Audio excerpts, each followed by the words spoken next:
Assalamualaikum warahmatullahi wabarakatuh. Senang kembali berjumpa di channel Sudi Mampir ini. Semoga selalu sehat dan berkah rezeki. Amin. Kisah Sayyidina Khalil Bangkalan sudah tak asing lagi bagi kita. Ulama besar waliullah yang sangat disegani banyak umat.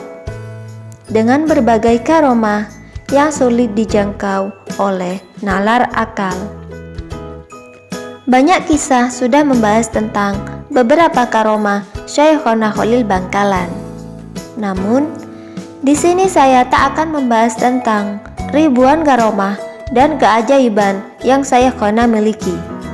Saya akan menunjukkan satu kunci di mana dengannya Sayyidina bisa meraih dan menggapai semua kemuliaan yang terus mengalir sampai detik ini. Di mana dengan kunci itu hingga saat ini nama Sayyidina Khalil masih sangat diagungkan. Ribuan peziarah juga memadati pesarian Sayyidina setiap harinya.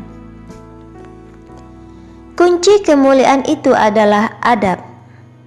Adab mulia nan luhur adalah hal yang paling menonjol dari sejarah hidup seorang Sayyidina Khalil. Dimulai dari masa-masa beliau menuntut ilmu, ketika nyantri di Pasuruan, setiap memasuki kawasan pesantren Sidogiri, beliau selalu mencopot sandalnya sebagai wujud takzim terhadap para masyayikhnya. Begitu pula ketika mondok di Genteng Banyuwangi.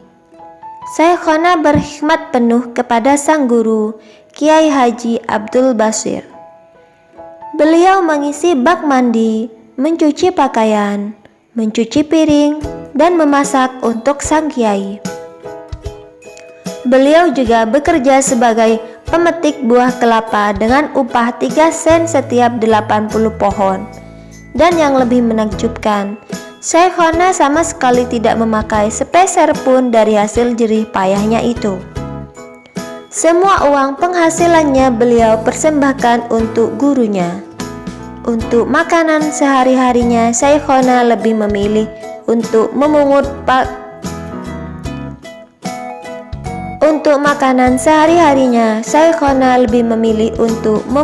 makanan sisa kiainya.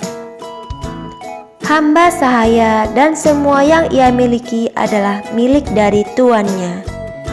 Mungkin kalam sufi satu ini bisa mewakili prinsip dari seorang Sayyidina Khalil Bangkalan. Begitu tingginya adab dan takdim beliau terhadap gurunya, sampai-sampai beliau menganggap dirinya adalah seorang hamba sahaya yang bukan siapa-siapa dan tak memiliki apa-apa di hadapan sang guru.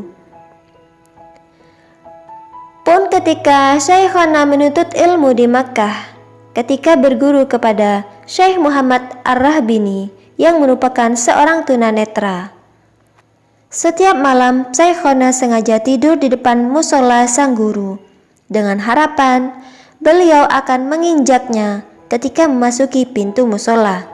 Lantas Sayyidina bisa terbangun dan menuntun gurunya menuju pengimaman. Di Makkah, Sayyidina Khalil yang terkenal memiliki tulisan yang indah sering menulis kitab Alfiyah dengan tangannya sendiri. Lantas menjualnya dengan harga 200 rial per kitab. Seperti halnya ketika mondok di Banyuwangi, lagi-lagi hasil jerih payahnya itu beliau persembahkan untuk para gurunya. Sedangkan untuk makanan sehari-harinya, Sayyidina lebih memilih untuk memungut dan memakan kulit-kulit semangka. Masih pada fase pendidikan, Sayyidina di Makkah, adab luhur yang menjadi prinsip beliau di sana adalah beliau sama sekali tidak pernah membuang hajat di tanah suci Makkah. Untuk menghormati kota kelahiran Kanjeng Nabi Muhammad ini, Sayyidina rela berjalan sejauh 6 km keluar batas tanah suci Makkah untuk sekedar membuang hajat. Tak cukup sampai di situ.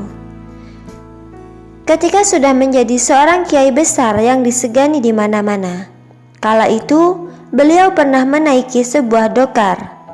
Di tengah perjalanan, beliau bertanya kepada si kusir, "Kudanya bagus, Pak. Dari mana?" "Dari Bima, Kiai," jawab sang kusir.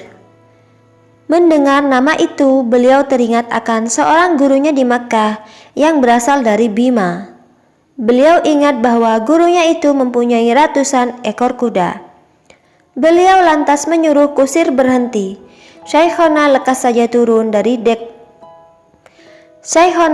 saja turun dari dokar itu, karena beliau khawatir kuda itu adalah salah satu keturunan dari kuda-kuda yang dimiliki oleh gurunya dari Bima, Syekh Abdul Ghani Al-Bimawi.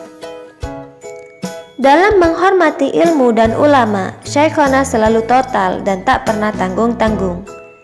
Setiap hal yang berkaitan dengan ilmu, sekecil apapun nisbatnya, akan beliau muliakan. Kisah beliau dengan kuda dari Bima di atas adalah bukti nyatanya. Beradab tinggi terhadap ilmu dan ulama adalah harga mati bagi Syekhona Khalil Bangkalan. Bahkan, meski ulama itu adalah murid hasil didikan beliau sendiri. Sebagaimana dikisahkan oleh Kiai Haji Ahmad Ghazali Muhammad dalam kitabnya Tuhfah Ar-Rawi, sebelum wafatnya, Syekhona pernah berkunjung ke Jombang untuk mengikuti pengajian hadis yang diasuh oleh santrinya sendiri, yaitu Kiai Haji Hashim Asy'ari di Tebu Ireng. Tak hanya itu, Syekhona bahkan mengambil lalu membalik sandal Kiai Hashim sebelum beliau turun dari musola, layaknya seorang santri yang mengharap berkah dari gurunya. Tentunya masih banyak kisah-kisah tentang kehebatan adab dan akhlak Syekhona Khalil yang belum terlacak hingga saat ini. Dan dengan itulah Syekhona Khalil berhasil meraih semuanya, kejayaan, kemuliaan, dan nama agung yang masih sangat semerbak baunya sampai saat ini. Generasi milenial yang hidup di masa kini saya rasa tidak sedang mengalami krisis ilmu. Media-media penyalur ilmu di zaman ini bahkan jauh lebih lengkap dibandingkan pada generasi sebelumnya. Perbedaan mencolok yang membuat kita jauh tertinggal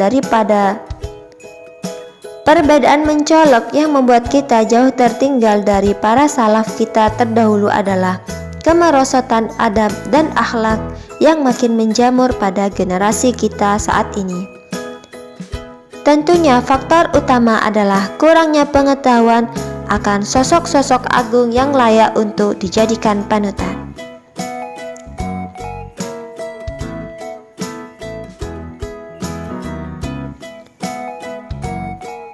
Dari kisah akhlak adab Syekhona Khalil ini, kita bisa mengambil benang merah bahwa seorang wali bukanlah makhluk yang tak bisa dijangkau. Ia adalah manusia sama seperti kita. Hanya saja Allah menganugerahkan untuknya ribuan keistimewaan. Ketika kita membaca sejarah hidup Syekhona dari titik nol dan titik di mana Syekhona mulai melangkah untuk menjadi seorang ulama yang begitu harum namanya hingga saat ini, kita bisa mengambil banyak sekali nilai-nilai adab yang bisa kita teladani.